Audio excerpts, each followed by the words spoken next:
Today we have our first Swiss guest. Yes, after 71 episodes, we're going to the country originally called Helvetia when Julius Caesar conquered it, a country with one of the highest rates of gun ownership in the world, but one of the lowest crime rates. And today, with a population of 8.6 million, the highest density of millionaires in the world. And to gain a different perspective on the developing and changing world of private equity that we've been examining, I'm delighted to have a Swiss physicist with a PhD whose passion is to climb mountains, but whose day job is being responsible for the private equity business of Schroders Capital. So Rainer Ender from Zurich, willkommen heute zu dieser Ausgabe der Moneymaze Podcast. Well, thank you, Simon. It's an honor to be on the podcast and the first Swiss speaker.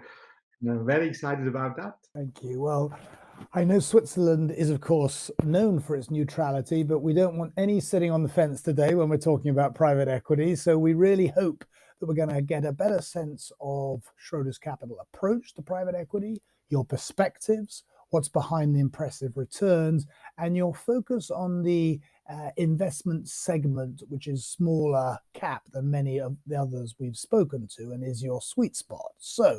But let's start with you. You have a PhD in physics, and that is also a first for the podcast, but you switch or you go to finance. Just tell us a little bit about your thought process. Yeah, so basically I'm a PhD in nuclear physics indeed in the late 90s or in the mid 90s.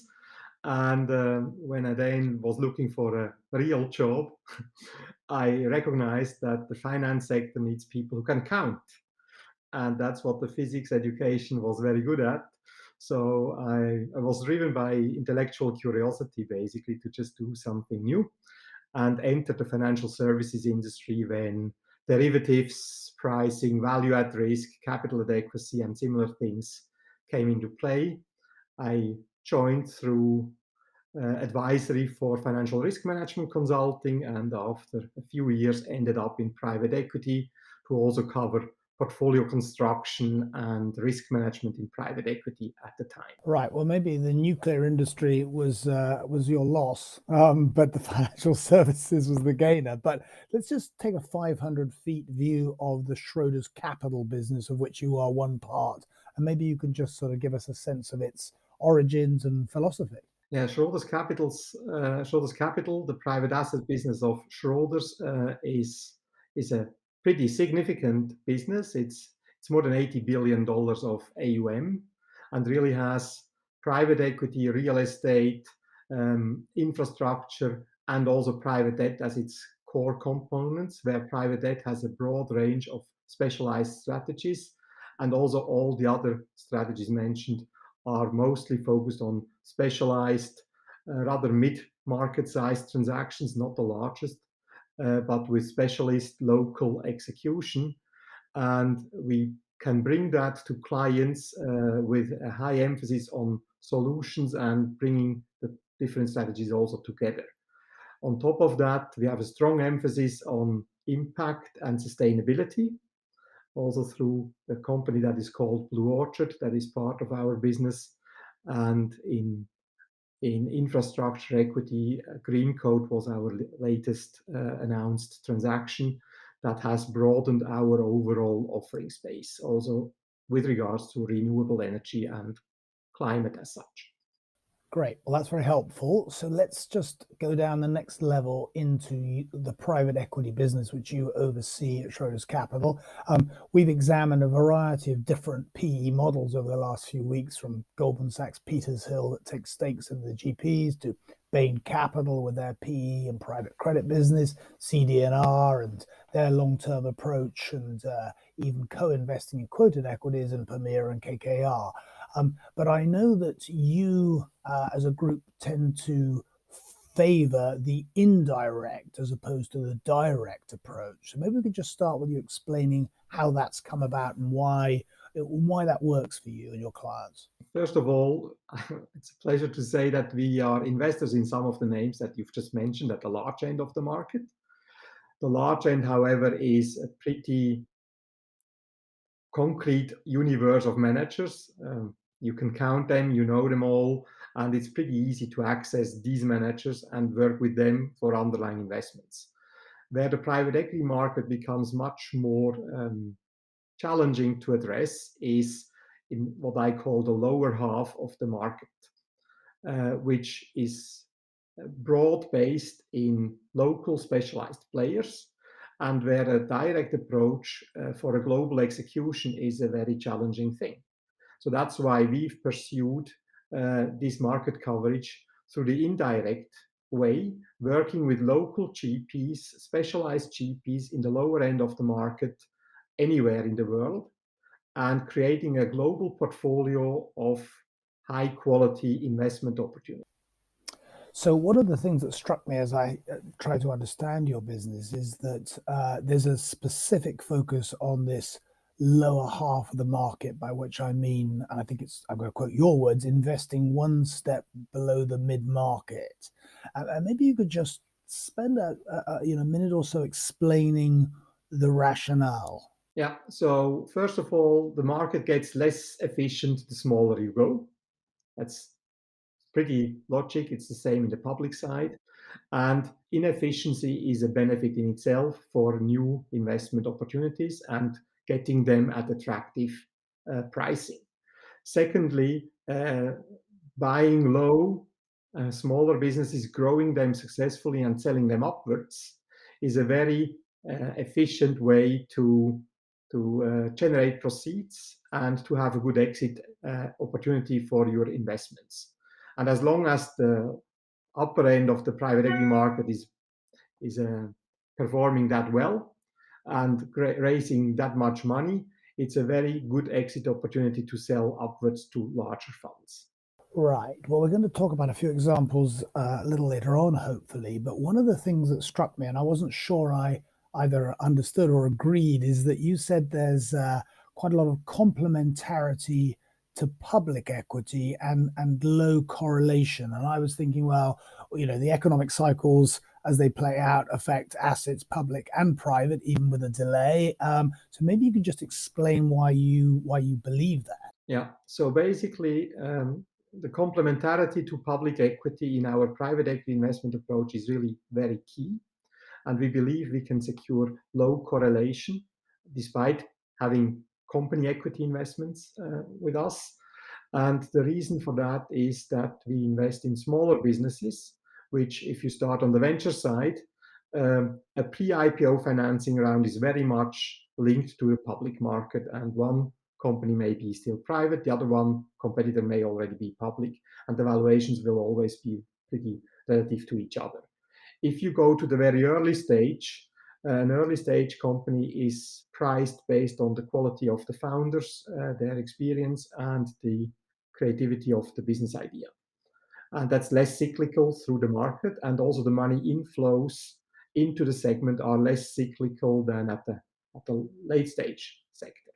The same applies in our view on the buyout side, where larger buyout transactions have clearly comparable businesses on the public sector, and therefore the pricing is very much compared to that one, and it's a more similar portfolio.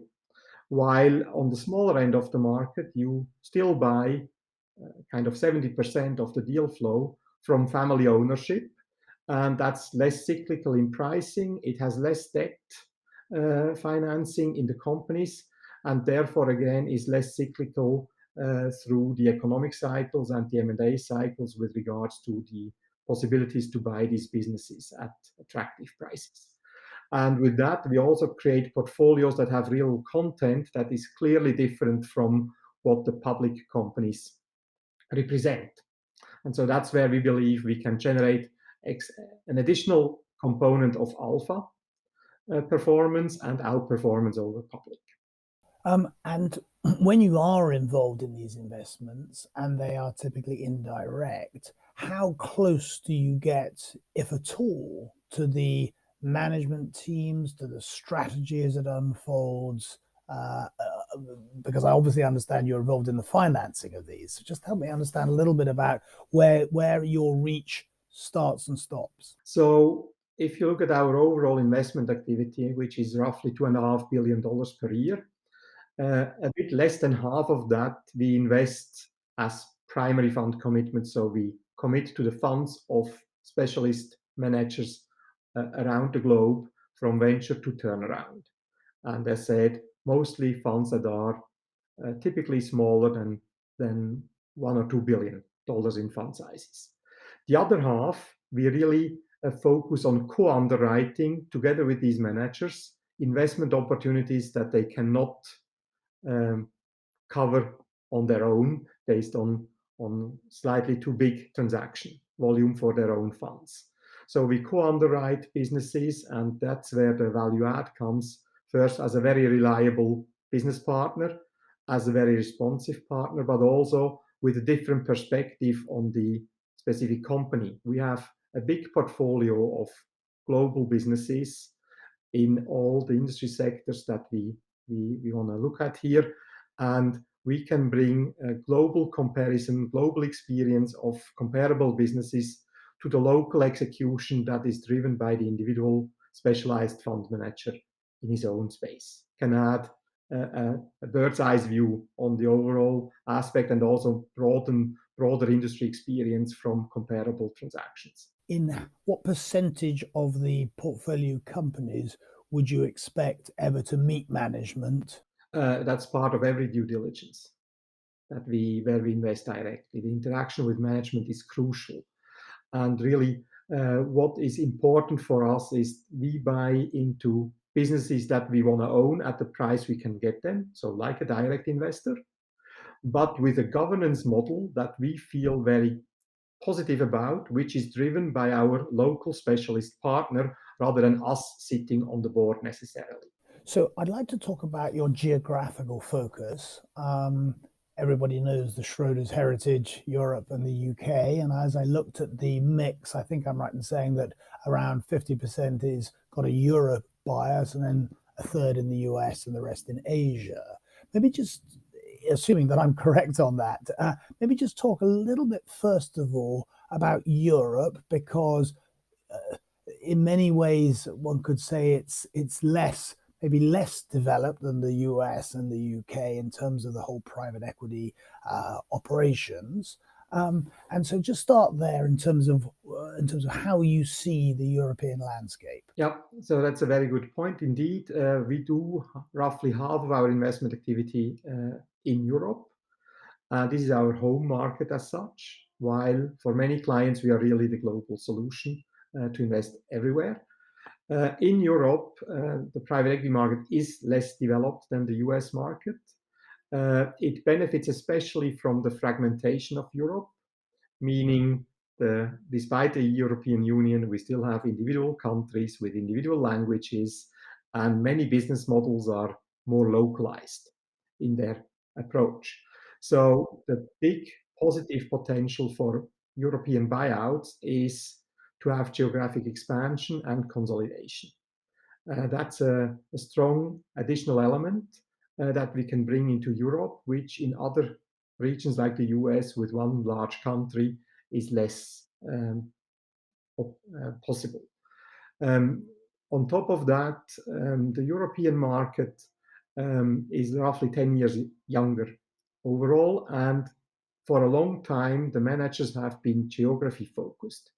But this has changed, and we have been a very active driver of that by focusing on specialized managers across region rather than industry specialized managers across region rather than country specialists. And the benefit of the specialization is really that they can drive the consolidation or the geographic expansion for their specific business models that they support.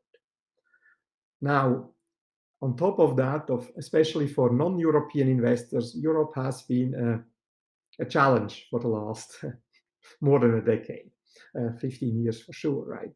There was a global financial crisis, then there was the Brexit topic, then was first the Southern European crisis, then the Brexit. Now we have the latest developments in Ukraine. So there's always something macroeconomically challenging in Europe. This has been forever, and this makes people a bit reserved. But the interesting thing is that economic growth and performance, financial investment performance, are not in sync, right? It's not correlated. And therefore, we see more attractive pricing in European buyouts, more fundamental conservative pricing, and still have generated strong performance, often also with international businesses. Italy, for example, mostly has export businesses in private equity, and therefore the local depressed economy at some times has been a benefit for low pricing, but a fully working business model. Yes, and of course, dislocation creates opportunity, and we've got one of those sort of, I suppose, epochs, right now as we look at listed market valuations and the disparities between UK and Europe versus the US. I'd like to just pause on Asia because, again, we talk about maturities, and I would imagine that in the world of PE, although a lot of family-owned businesses, privately owned capital, is dominant in Asia, the PE world is still more embryonic. So how are you finding it, and how are you expecting it to develop? So it's probably more advanced than people think. Basically, we have two countries in Asia with 1.4 billion people, China and India each, right? So that's as much as Europe and the U, and twice as much as Europe and the US combined, roughly. So big markets, big growth. China has had long growth, quickly disrupted right now, but general trend continues. India, strong growth. China is second largest private equity market globally after the US, so clearly ahead of the UK or anything in Europe. India is an interesting market for us because the private equity market there has been significant in 2006, but not grown much since. First, because 2006 to 2010 was not as successful, also with FX devaluation. But the last decade, the last 10 years have been very strong. And the market is still in its early stages, but with strong growth potential. So we are very focused on these two economies because they bring something to a portfolio that you can't have in the Western world, right? The Western world is a mature economy, not many unmet needs, whereas in India, there's huge unmet needs. As an example, we invested also directly into Lenskart, which is the leading eyewear company in India. And just as an example, in India, we have 500 million people that need vision correction, right? And many of them don't have it. So the growth potential is just massive. And these are the elements that we want to tap into, the local demand, the unmet needs in these regions. So let's just pause because Lenskart I had read a little bit about. We can all imagine the size of the potential market, but also the incredible complexities of a country that size with kind of challenging infrastructure. Just tell me a little bit about at what stage you got involved with Lenskart and how the relationship and the profile has developed. Yeah, that's a very, very good question, and it really allows me to explain our strategy again. So first and foremost, we were invested through a primary fund commitment with one of our local specialized GPs into that business in the very early financing rounds, and we could monitor the company grow and develop over the years until we had further follow-on financing rounds where we then decided to participate also directly. So a very good approach for us where we have a broad universe of portfolio companies indirectly owned and then can double down on the ones we want to at a later stage at the right time for us with regards to the risk return profile of the business. And if you look ahead, how would you expect that relationship to continue or the exit to occur? Well, the exit is a likely IPO. Could also be a trade sale, but I would expect an IPO, and then we'll take our assessment when and how to sell. Got it. Let's come back to Europe because I think in the VC space you've invested in Revolut. We have had Martin Gilbert, the former chairman of Aberdeen Standard and now chair of Revolut, on the Money Maze podcast. And again, just sort of, How did that investment come about? And just tell us a little bit about sort of, the relationship. Yeah, happy to do so. So basically, first and foremost, most of our venture activity is really still US centric, but Asia and Europe have gained in weight there. And so basically, we've also invested into Revolut, similar to the Lenskart story that I just mentioned, right? We've been invested through multiple fund managers at the early stages of Revolut. And again, we could then assess for a later financing round an approach to invest directly. And we're happy to have done so and are now investing in one of these leading financial players of the new generation in the UK. So when I listen to you and think about industries, we've talked about eyewear, we've talked about financial services. I think you're also invested in dental clinics. How do you assess both where you want to be from a sector standpoint and where your skills are strongest? So we have a focus on 5 industry sectors, which is, and that's the sequence of the weighting in our portfolio: healthcare, technology, consumer, business services, and industrials. That's all we do. And again, our whole portfolio is focused around those 5. Again, with local specialized managers forming part of our strong global network, and thus leveraging their expertise, but also applying our industry sector practice internally. So every investment professional is part of an industry sector practice group and is part of a local or regional segment team, like US buyout team, European buyout team, Asian growth team, etc. And so we can play the whole industry sector expertise across our experience that we have through our 200 direct co-investments, roughly, as well as through our 5,000 indirect portfolio companies. Now, when I look at the track record, we've discussed some of the performance numbers of the PE firms that we've looked at over the last few years. I think I'm right in saying Schroders Capital have had a 23% IRR since 2010 in the private equity business, which is impressive. Tell us a little bit about how lumpy, how consistent, and how you feel about those returns. Yeah, it's been a great time and a strong performance indeed. We're very proud of that. We, of course, analyze the performance per segment, region, industry, etc. And what is amazing is how consistent this performance has been achieved in our portfolio. So on the venture side versus the buyout side, on the regional, Asia, US, Europe side, very consistent performance numbers. The last 10 years, of course, the venture has had a bit more tailwind through the strong emphasis on growth versus value. That has been the dominating factor of the last 10 years, but nobody knew that in 2010. And so it was important to have done the investments at the time. So overall, very consistent performance across the segments and regions. Interestingly, and most important to me, is the outperformance over public, which is really what plays to the private equity promise.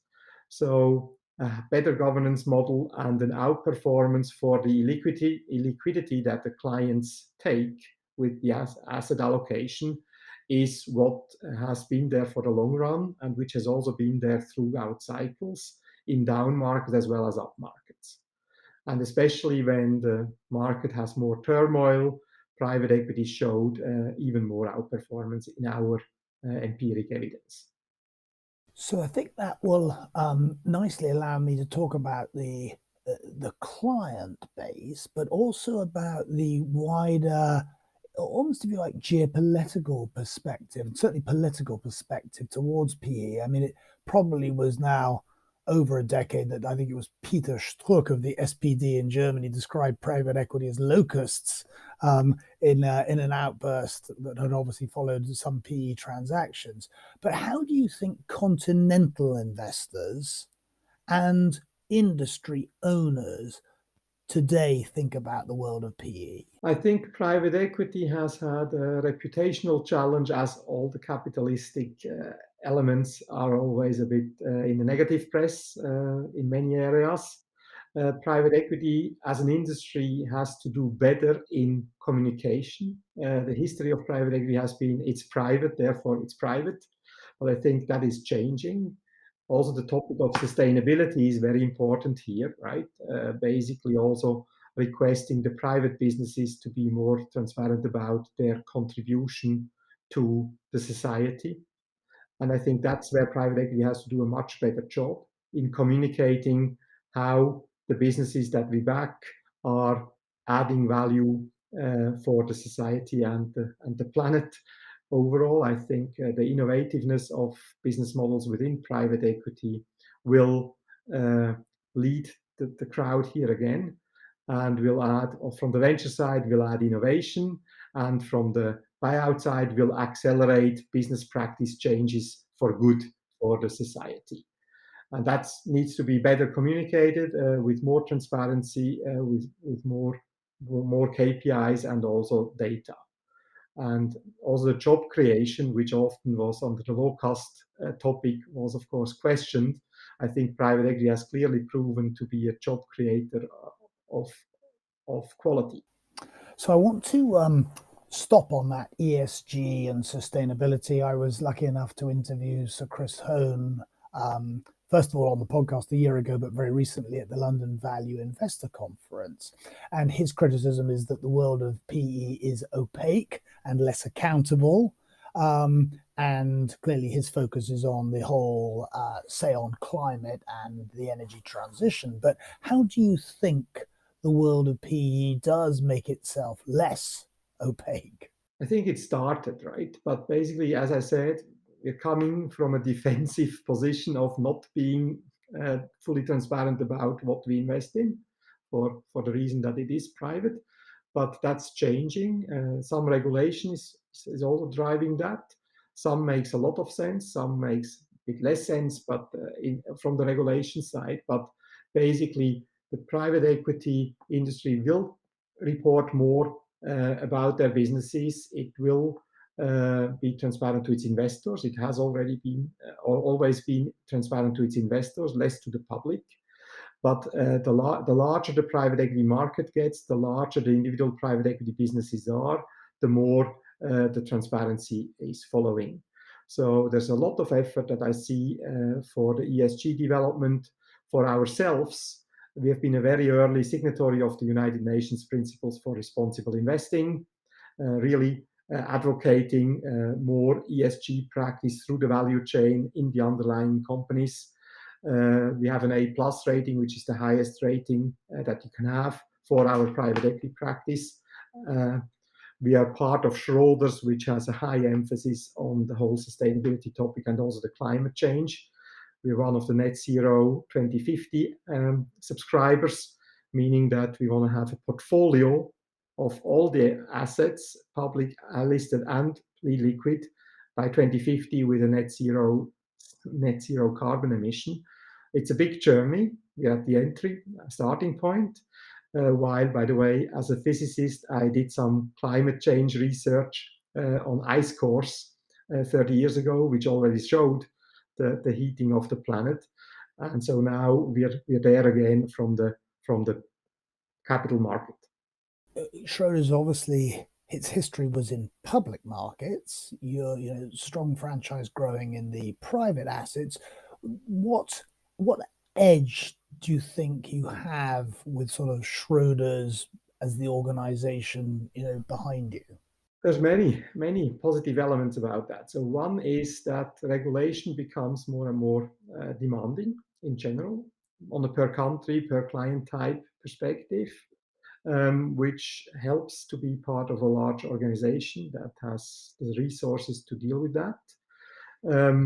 A second thing is, that's a very important topic, is what we call the democratization of private equity or private assets in general, which means making private equity accessible to smaller investors that have so far not been able to access the asset class. And that is a very high strength of Schroders to develop products that are accessible for more the wealth management, or ultimately, hopefully, also the retail market for offering the private equity investment approach to all the clients. I mean, very broadly, the illiquidity that is associated with the function of private equity, of course, makes institutional investors with long-term capital commitments more logical partners. How do you think about the retail world being more invested in PE? Yeah, so there's new product initiatives and ideas that have already started to be available, right? Also from our side, which, for example, are semi-liquid, which means you have almost normal mutual fund experience with regards to you subscribe to the fund, you're invested in a mature portfolio, in a fully developed portfolio, so you don't have capital calls and commitments like in the limited partnership concept of private equity, and you can exit every quarter. That's the typical semi-liquid fund. There is some restrictions to this liquidity, and so you can't get out if everybody wants to get out. But if you want to get out for your personal private reasons, and this is not within the macro crisis, then you'll have your liquidity, and that makes the entry barrier for more for smaller investors and with smaller amounts possible. So that's just one example. There's also other products that are being established where just the ticket sizes get much smaller, and therefore the affordability to park some of the assets or the wealth in a less liquid format is then easier to pursue. One of the things that we've come back to as we've gone through this private equity series is that we know that the Western markets, particularly I'm going to look at the European and the UK, have been increasingly shunned by investors in terms of the number of listings, in terms of the research coverage. And that, of course, has given private equity a boost because many, I suppose, CEOs and shareholders are feeling unloved and not able to maximize valuation. How do you think this public and private journey evolves? I mean, the positive perspective is that both exist, both have a good proposition. Private has advanced, especially because capital is available in private. You don't need to be listed to get access to funding, neither on the debt side nor for equity, right? And many companies that have a long-term plan and are long-term oriented with their innovation, they don't want to be caught in the quarterly reporting cycles. And that makes the private equity proposition preferred on that side at least. Whereas for the very large businesses, public is definitely still the place to be for its overall liquidity, right? So I think it's a coexistence of both. Private can still earn a few points of market share from public, and definitely that's what we've been seeing so far with the private equity market growth. Venture capital companies staying private for longer, but also that must be addressed at some point. So there must be some opportunities to get liquidity again. And so the journey is on. It will continue. There's room for both coexisting models and justifications for both models, depending on the situation. So you've had lots of successes, but the investment journey is littered with the things that haven't worked and the lessons that one takes away from that. Maybe just talk a little bit about, as you reflect on the, on the years you've been in this, where you've made mistakes and particularly what that has done to change your process. Good question. So we do lots of investments, right? And of course, not all of them work out well. But what we've learned is basically if you have a good base case investment scenario and you have an upside case, which is really driven by transformation from within the company, then you'll have a decent success rate of that transformation working out. And when it doesn't, you're still okay. So with that approach of having an upside case that is really driven through change and a good base case, we've experienced a very, very good performance for a portfolio construction perspective. Now, for my personal anecdotal history, when I was an associate in the very early years, I had the opportunity to evaluate a secondary transaction which had Google in it, of course, pre-IPO, and unfortunately, we felt we shouldn't pay up and passed. So would have been a great success. At the same time, Google got exited far too early from the private portfolios, the venture portfolios, into the public space, if you look at it from today's perspective. So I'd just like to close with a few general questions, and I think you might be our first mountaineer, uh, who's also the first Swiss, who's also the first PhD in physics. But if you have a few days off, uh, where do you want to be? Is it halfway up a mountain? Tell me a little bit about what for you is that gives you the greatest pleasure. Good question. Yes, I love the mountains, and basically, I think what the mountains give you is they help you to be humble, and humble is a good thing also for the investment practice. In the mountains, you're small, you're dependent on the weather condition, and so forth, and that gives me a good feeling, and I enjoy the nature. Similar experience in the desert, similar experience on the sea, right? So that's whenever you feel exposed to something bigger, and that's what I enjoy: nature, and feeling small in a big world with lots of things to discover. Well, I don't know whether you've watched the series on Netflix called 14 Peaks. It was sponsored by Bremont, and Bremont is a sponsor of our show. And Nims Purja, the Nepalese climber, climbs 14 peaks, the 14 great peaks over 8,000 meters in a record time, beating Reinhold Messner by some margin. So I don't know whether you watched it, but it's absolutely terrific. And so, what is the highest peak you've climbed? So I've climbed Chimborazo in Ecuador as my highest at 6,300, but I've also climbed all the Swiss mountains that are higher than 4,000 meters. That's my personal pride in a way, but it took me 40 years, right? So no record time. Okay, well, you're sort of kind of a Swiss Nims. But because you're here and we're talking about Switzerland, I was intrigued because, as we know, that Europe's dealing with this immense energy shock, and I was surprised that actually 75% of Switzerland's energy comes from a mixture of predominantly hydroelectric, but also nuclear. And so I guess is that do the Swiss right now feel in some way insulated from these inflationary pressures? Swiss inflation is pretty low, right? It's at 2.5%, and basically these 2.5% are spread across three equal parts. One third is energy uh, cost driven, one third is supply chain issue driven, and one third is regular inflation. So we're pretty normal. We're where we would want to be. Of course, it's strengthening of the currency in the long run that has helped to have the inflation low. Um, but on the energy side, while our energy sources locally are very, first of all, clean already from a carbon emission point of view, and also therefore less dependent on the foreign supply, we are still part of the European power grid, which has its complexities to come. Right. And although we don't want to get political, Switzerland has to manage this delicate balance of not being part of the EU and yet being surrounded by EU and having to manage that tension. Um, how do you feel generally the Swiss people regard their, the EU structure and their relationship with it?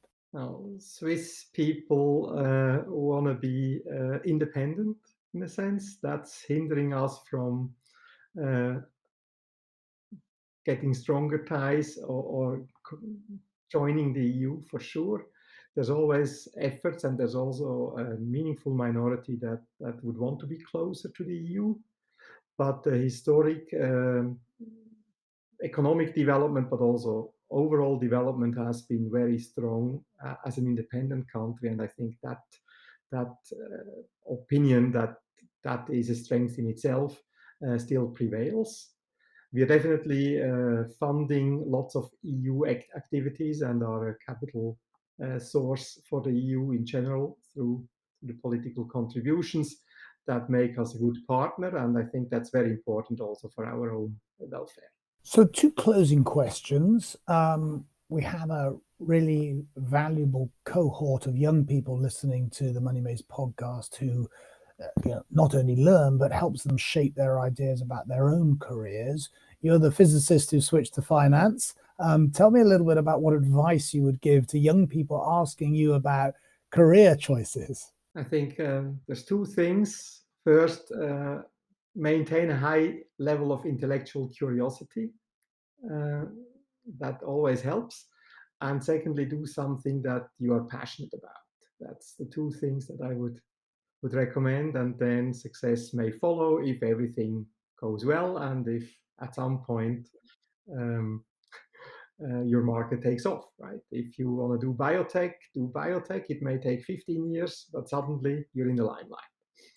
Got it. And finally, what would be your favorite book? Well, honestly, I'm pretty scientific. And so forth. And so I enjoyed just my last book that I read from Bill Gates, How to Avoid the Climate Disaster. I found it a very good summary book of the big picture, bringing it down to what does it all take to address the climate change requirements that we have as a society for our planet. Well, look, Rainer, that's been a really interesting conversation. I'm going to take away a couple of things, which is that at the lower market value segment in which you operate, there is much more noticeable inefficiency, and that inefficiency in your mind is continues to create more opportunity. And that the European landscape for PE is perhaps in some ways more advanced than many would think, and the public acceptance of it is growing, but the requirement for greater disclosure is absolutely essential, and we should expect to see more of that. And I didn't mention one thing that really surprised me, is that's that the Swiss eat more chocolate than any other nation in the world at 11.3 kilograms per year. So there you go. I eat chocolate for breakfast, 40 grams every day for the last 30 years. So I'm the statistical driver. Right, but before, I can't leave it without you explaining why. I just love it, and it sugars me up. Well, the world is full of surprises, and that's another one. So thank you so much for being with the Money Maze podcast today, and we'll look forward to seeing you maybe one day at Zurich. Thank you, Simon. It was a pleasure.